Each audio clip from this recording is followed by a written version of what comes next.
O sistema urinário é constituído por um grupo de órgãos que remove os resíduos químicos do sangue para depois os eliminar na forma de urina.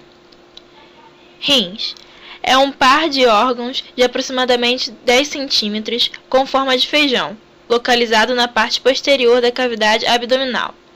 Ele possui duas funções: a depuradora, que consiste em filtrar o sangue e remover dele as substâncias indesejáveis resultantes do metabolismo celular, e outras substâncias em excesso, ácido úrico e ureia, formando-se a urina, e a função reguladora, que tem a função de regular a quantidade de água e sais minerais no nosso organismo.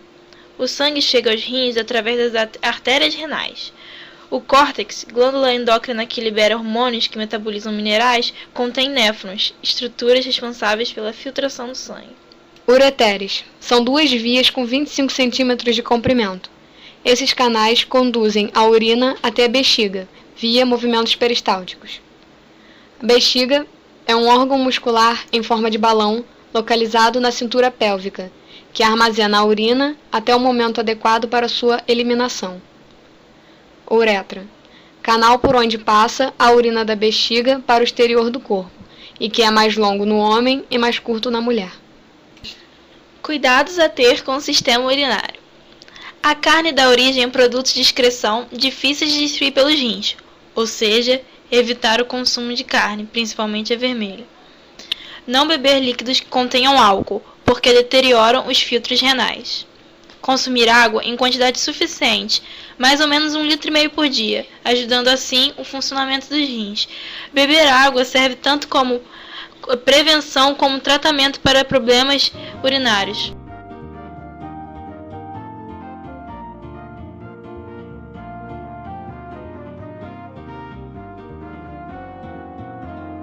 Oi, eu sou Renaldo e esse é Rinaldo. Nós não somos irmãos, somos apenas amigos, pois nascemos em pessoas diferentes. Cada um de nós tem um rim, irmão gêmeo. No nosso mundo, a gente nasce junto com outro rim dentro da mesma pessoa. Hoje, vamos levar você para passear no mundo dos rins.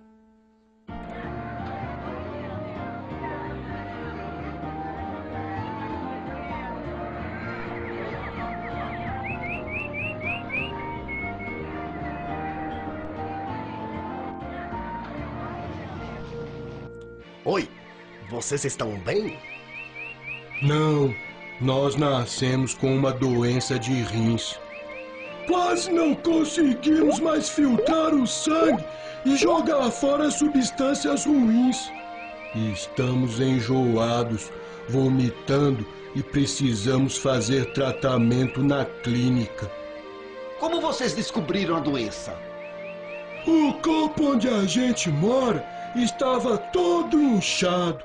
No começo era pouquinho, só nas pernas e rosto, e não demos muita importância, até que piorou muito.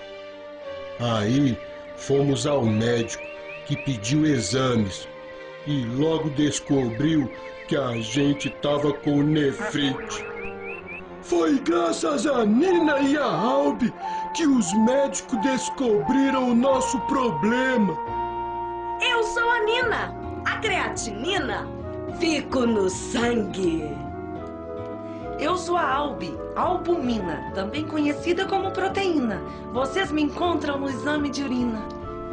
O exame de sangue e a pesquisa de albumina ou proteína no exame de urina são formas simples e rápidas de descobrir se os rins estão ou não funcionando bem.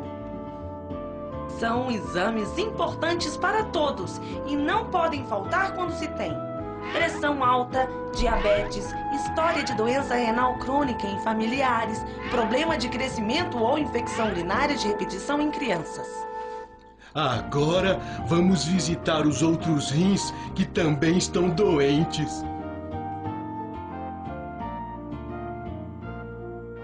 Esses rins estão doentes. Eles têm refluxo vésico-ureteral. Estes rins também estão doentes por causa da pressão alta ou hipertensão. O que o corpo de vocês tem? Hipertensão! Ele não usou os remédios para pressão alta todos os dias? e não levou a sério a doença desde o começo. E vocês? Diabetes. Nosso corpo nunca prestou atenção quando os médicos diziam que tinha que fazer dieta, emagrecer e tomar remédios.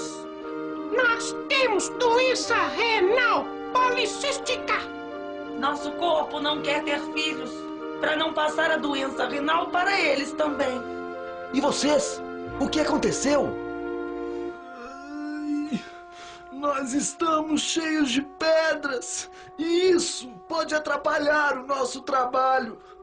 Isso aconteceu porque não tivemos cuidado com a nossa alimentação. Não bebemos uma quantidade boa de água e não demos importância para a nossa urina escura.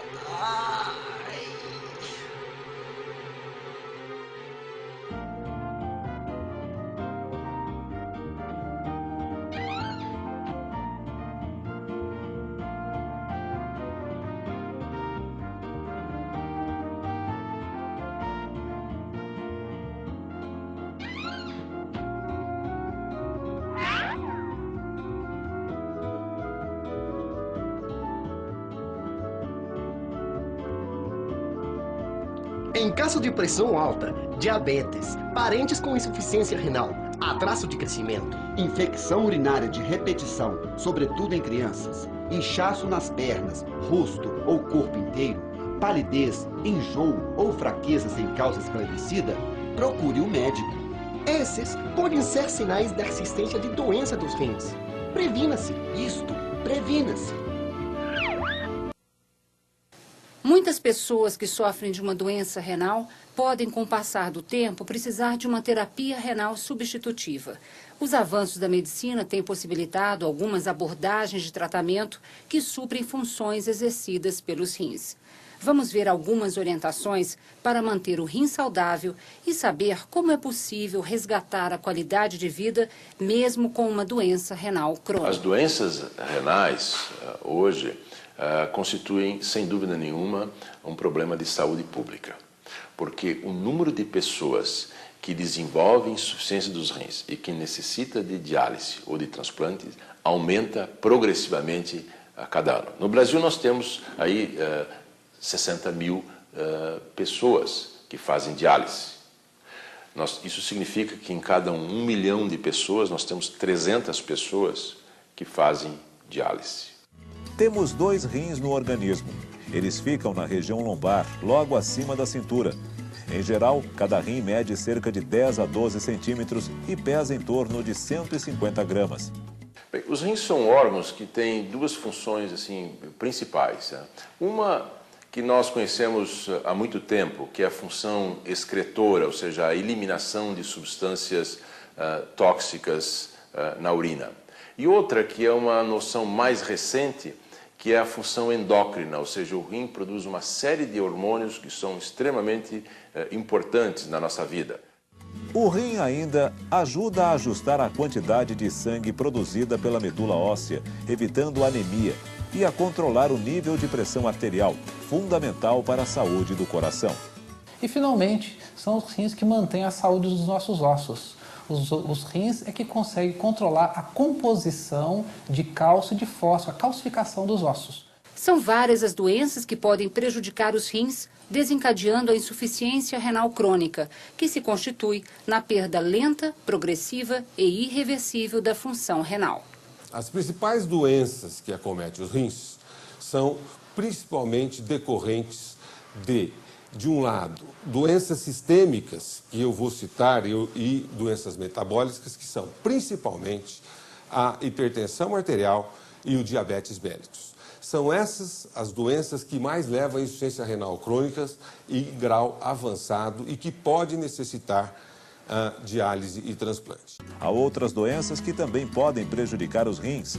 As nefrites, infecções dos rins, pedras ou cálculos nos rins, doenças hereditárias, como o rim policístico, etc. E é muito importante sabermos que, em geral, as doenças que afetam os rins são insidiosas, ou seja, não apresentam sintomas de alerta. A doença que afeta os rins, seja a pressão alta, por exemplo, ela vai, ao longo dos anos, né, destruindo os filtros. Cada rim tem aproximadamente 1 milhão de pequenos filtros. E eu costumo descrever cada filtro como um novelo de fazer tricô, quer dizer, é uma bolinha de capilares, de artérias bem finas. E elas, sofrendo o efeito desta pressão alta, esses novelos são destruídos, eles viram uma cicatriz, fica uma fibrose, né? E nós vamos lentamente perdendo esses filtros, né? De sorte que a pessoa se adapta e não tem nenhum sintoma, a não ser a elevação da pressão arterial. Em geral, quando o paciente descobre que tem um problema no rim, é porque a doença já está em grau mais avançado. É diferente da insuficiência renal aguda, que pode acometer pacientes que, por exemplo, estão numa UTI, acidentados, em que existe uma alteração reversível dessas estruturas filtrantes, que depois de alguns dias, 20 a 30 dias, eles voltam a funcionar. Quando o paciente já apresenta uma falência renal, alguns sintomas podem ocorrer. Dentre eles, destacam-se palidez, cansaço, perda de apetite, inchaço, piora da pressão arterial, edema pelo corpo, sonolência. Diante desses sintomas, deve-se ir logo ao médico nefrologista para o processo de diagnóstico. O diagnóstico da doença renal, na sua fase inicial, pode parecer para todo mundo seja uma coisa complexa e cara, mas não é não. O simples exame de urina, aquele exame sumário de urina, é o bastante para se afastar ou se suspeitar de uma doença renal. Então é um exame extremamente fácil de ser feito, faz em qualquer laboratório simples, que é o exame simples de urina, barato. Então é, de fato, o melhor alerta para investigar a presença ou não de uma doença renal. E vale reforçar, deve-se sempre pensar na possibilidade de um problema renal em quadros de hipertensão arterial ou pressão alta, diabetes, histórico familiar de doença renal. O paciente que tem uma doença renal crônica, ele vai levar meses ou anos para chegar a uma necessidade de diálise. A necessidade de diálise só vai ocorrer quando os rins funcionam menos do que 10% da normalidade. Então isso demora. Então, se for feito precocemente a abordagem do tratamento que a gente chama de tratamento conservador, pode reverter ou desacelerar a evolução da doença renal. Agora, se você tem menos que 10% de função renal, o seu rim não consegue filtrar o sangue e tirar as toxinas do sangue. Aí você tem que ser escolhido para um tratamento que nós chamamos de substituição renal. Então, praticamente 90% dos pacientes em diálise e transplante hoje sobrevivem anos e anos. Então a gente não pensa mais em morbidade, mortalidade. Não, diálise e transplante, hoje nós pensamos muito em reabilitação e qualidade de vida. 3 vezes por semana, 4 horas por dia. Por cada vez que a gente faz hemodiálise.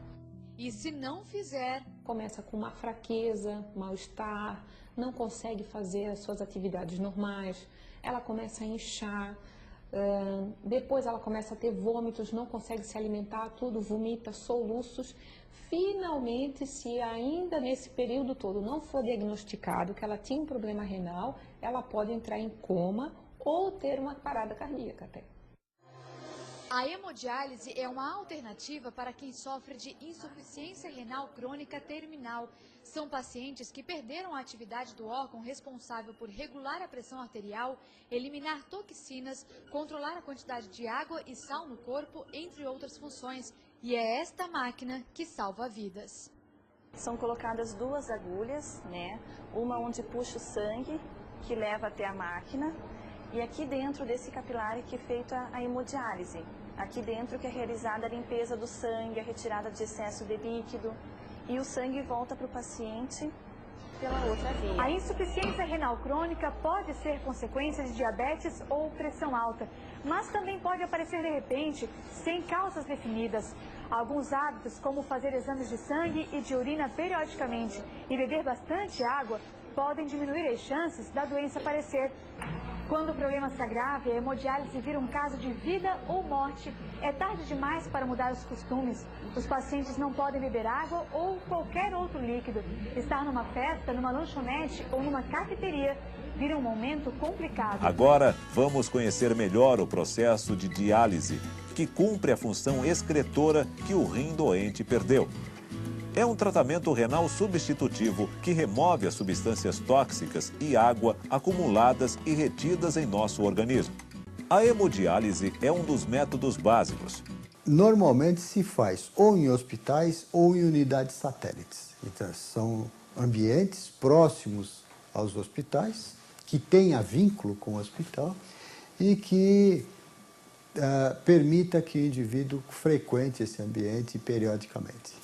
A maioria das vezes, o programa crônico de hemodiálise consiste no comparecimento do indivíduo nas unidades 3 vezes por semana, em média 4 horas cada vez. Então seriam 12 horas semanais, em média. O paciente, na sessão de hemodiálise, permanece ligado a uma máquina chamada de rim artificial, que promove a diálise. A circulação é extracorpórea. O sangue sai e retorna do organismo do paciente passando pela máquina. Para a hemodiálise, é preciso fazer uma fístula. É uma ligação cirúrgica de uma artéria com uma veia, o que aumenta o fluxo de sangue. É preciso muito cuidado e higiene para evitar infecções. Agora, vamos ver mais detalhes sobre outro método básico de terapia renal substitutiva, a diálise peritoneal. A diálise peritoneal pode ser realizada em casa, no trabalho, na escola ou mesmo durante uma viagem de férias. A diálise peritoneal é um processo intracorpóreo, ou seja, realizada dentro do corpo por meio de um filtro chamado de peritônio, que é uma membrana natural que age como substituto da função renal. Para tanto, precisa colocar um catéter, que é um tubinho plástico de alta tecnologia, de pequeno grau de rejeição. Então, o organismo aceita aquele elemento estranho a ele, sem reagir contra ele. E é possível, então, se fazer essas trocas por tempo muito grande, preparando o indivíduo insuficiente renal para que haja até que haja a possibilidade do transplante. Então, na diálise peritoneal, nós colocamos um soro especial no abdômen, na barriga do paciente, deixamos algumas horas, ele recebe todas essas toxinas e nós trocamos esse soro depois de 4 a 6 horas por um novo soro. E fazemos isso repetidamente. Então, esta é a diálise peritoneal, que não utiliza o sangue. Há 2 modalidades de diálise peritoneal contínua domiciliar. Ela pode ser manual, e aí a gente chama, é conhecida pela sigla inglesa de CAPD, que é a diálise peritoneal ambulatorial contínua. A manual, o paciente faz 4 trocas por dia. 4 vezes por dia, ele tem que substituir o líquido que está na cavidade peritoneal por uma nova solução. Geralmente são 2 litros que tem que ser infundidos e drenados depois de algum tempo. Então, normalmente ele faz uma troca de manhã, uma na hora do almoço, umas 18 horas e outra ao deitar. A quantidade de trocas de CAPD pode variar, a depender da doença que deu origem à falência renal, o peso e a altura do paciente. Por isso, a prescrição médica é individual. A diálise peritoneal ambulatorial contínua trouxe muitos benefícios ao paciente. Imita o que o rim fazia, atuando 24 horas por dia. E o uso do catéter dá acesso permanente à cavidade peritoneal. Todas as vezes que a gente precisa colocar um líquido, basta tirar a tampa deste tubo, né, uma tampa com uma rosquinha, e nós colocamos o líquido na cavidade abdominal. Então é indolor. Então isso permitiu esta diálise peritoneal ambulatorial contínua e passou a ajudar milhares de pessoas em todo o mundo. A CAPD permite drenar e infundir por gravidade a solução de diálise na cavidade peritoneal através de um sistema de equipo em Y, unido a 2 bolsas plásticas. Uma cheia com solução de diálise a ser infundida e a outra bolsa vazia, usada para a drenagem da solução. Todo o material depois ele vai ser descartável da seguinte maneira. A solução utilizada vai ser descartada dentro do vaso sanitário.